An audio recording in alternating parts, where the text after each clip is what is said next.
Discover India by road में आपका एक बार फिर से स्वागत है दोस्तों।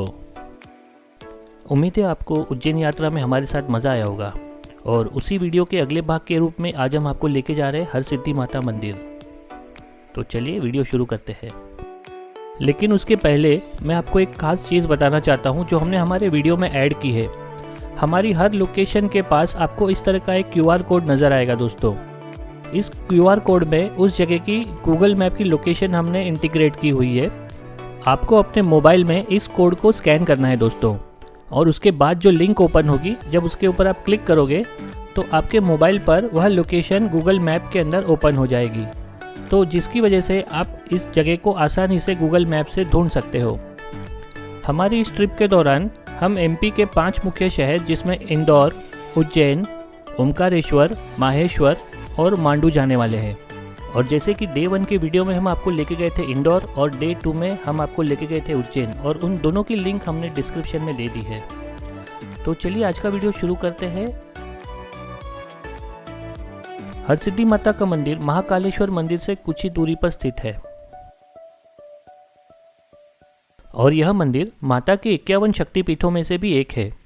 माना जाता है कि यहाँ पर माता सती की कोनी गिरी थी। उज्जैन के सम्राट विक्रमादित्य माता हरसिद्धि के परम भक्त थे। किंवदंती है कि हर 12 साल में एक बार वह अपना शीश माता के चरणों में अर्पित कर देते थे, लेकिन माता की कृपा से उन्हें पुनः नया सिर मिल जाता था। 12वीं बार जब उन्होंने अपना सर चढ़ाया तो वापस नहीं मिला और उसी कारण उनका जीवन समाप्त हुआ।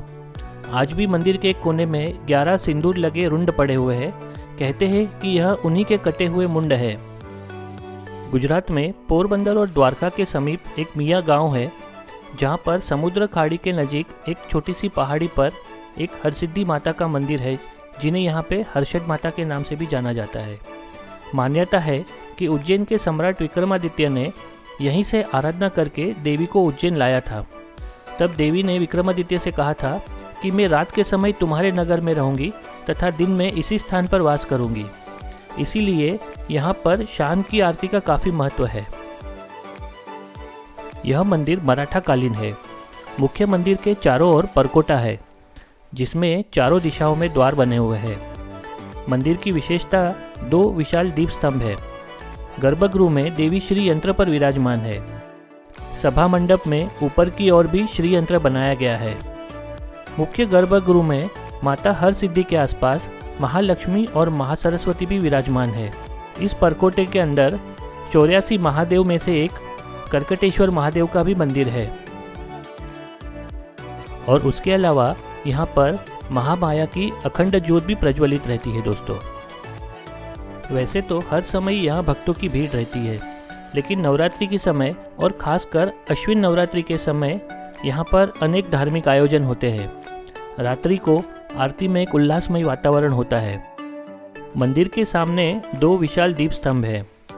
इनमें से एक शिव है, जिसमें 511 दीपमालाएं हैं, और वही दूसरे स्तंभ को पार्वती भी कहा जाता है, जिसमें 600 दीपमाला है। दोनों दीप स्तंभों को प्रतिदिन शाम को संध्या आरती के समय जलाया जाता है। उज्जैन निवासी जोशी परिवार लगभग 100 सालों से इन दीप स्तंभों को रोशन कर रहा है। दोनों दीप स्तंभों को एक बार जलाने में लगभग 4 किलो रुई लगती है, और वो करीबन 60 से 100 लीटर तेल लगता है, और समय समय पर इन दीप स्तंभों की साफ सफाई भी करनी पड़ती है।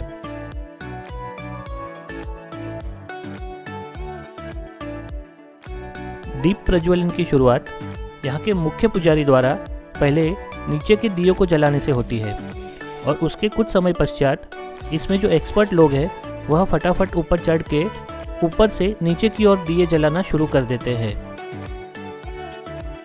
मान्यताओं के अनुसार दीप जलाने का सौभाग्य हर व्यक्ति को प्राप्त नहीं होता।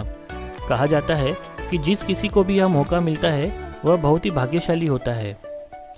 हरसिद्धि मंदिर के यह दीप स्तंभ के लिए आपको हरसिद्धि मंदिर प्रबंध समिति में पहले से बुकिंग करवानी पड़ती है। जब भी कोई प्रमुख त्यौहार आते हैं, जैसे कि शिवरात्रि, चैत्र व शारदीय नवरात्रि, धनतेरस व दीपावली आदि प्रसंगों पर दीप स्तंभ जलाने की बुकिंग तो साल भर पहले से ही हो जाती है। कई बार तो श्रद्धालुओं को काफी महीनों तक इंतजार करना पड़ता है।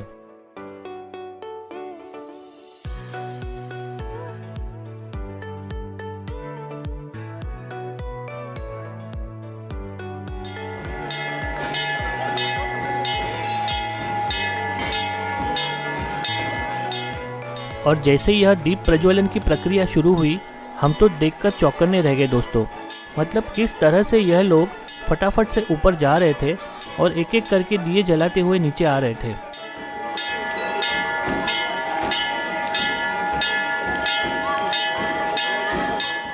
जब यह अपने पैर उठाकर एक जगह से दूसरी जगह रख रहे थे तो हमें देखने में ही इतना डर लग रहा था कि किस तरह से ये कर रहे हैं, क्योंकि पूरी दीपमाला पर काफ़ी सारा तेल लगा हुआ था। मतलब अगर हम साधारणतः अगर बात करने जाए तो कोई इस पर चढ़ेगा ही नहीं। हम सोचेंगे कि हम अगर फिसल गए तो काफ़ी ज़ोर से लगेगी, लेकिन इन लोगों को इतना कॉन्फिडेंस था अपने काम पर, और वाकई में ये इनके इतने वर्षों के परिश्रम का और प्रैक्टिस का ही फल था। यह काम ये लोग इतनी आसानी से कर रहे थे।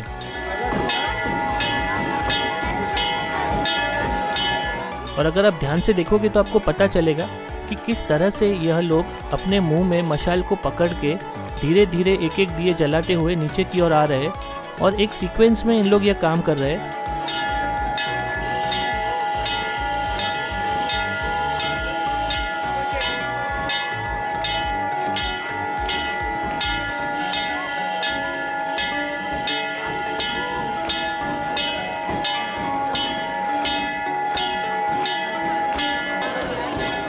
और एक और बात हमने नोटिस की कि एक साथ में 4 लोग ऊपर जाते हैं और चारों लोग अलग अलग दिशा में अलग अलग दियों को जलाते हैं, जिससे एक ही बार में यह दीपमाला सुलगती हुई नीचे तक आ जाए। और यह सचमुच आप दृश्य जो आप देख रहे हो, आप यकीन नहीं मानोगे कि मतलब यहाँ पर खड़े रहकर यह दृश्य देखना एक अपने आप में ही बहुत बड़ी बात है दोस्तों।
साक्षात अपने सामने यह दृश्य देखना अपने आप में ही एक बड़ी बात है, और उसके लिए आपको तो एक बार यहाँ पे ज़रूर आना चाहिए।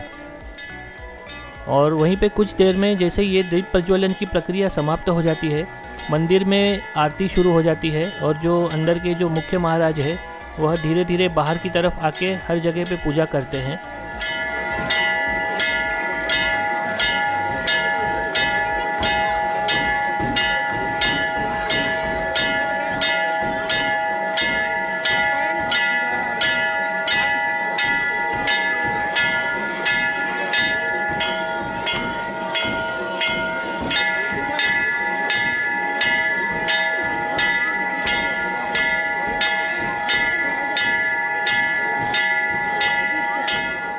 जब तक महाराज बाहर की तरफ है पूजा कर रहे तब तक किसी को भी मंदिर में जाने की इजाज़त नहीं होती। जैसे ही महाराज मंदिर के गर्भगृह में प्रवेश करते हैं, उसी के साथ सारे जो दर्शनार्थी सारे भाविक हैं वह मंदिर की तरफ अंदर चले जाते हैं। यकीन मानिए दोस्तों, आज का ये दिन हमारे लिए काफ़ी सुखद अनुभव लेके आया था। हमारी आंखों के सामने जो दीपमालाएं प्रज्वलित हो रही थी और उसमें से जो ऊर्जा निकल रही थी उसका हम वहाँ पे साक्षात अनुभव कर रहे थे, और उसके लिए आपको भी एक बार यहाँ पे ज़रूर आना चाहिए दोस्तों। तो उम्मीद है आपको हमारे इस वीडियो में आपको मज़ा आया होगा, और अगले वीडियो में हमारे साथ बने रहिए ओमकारेश्वर के लिए। और आपके कुछ भी सवाल हो तो हमें कमेंट करके बताना ना भूलें। धन्यवाद।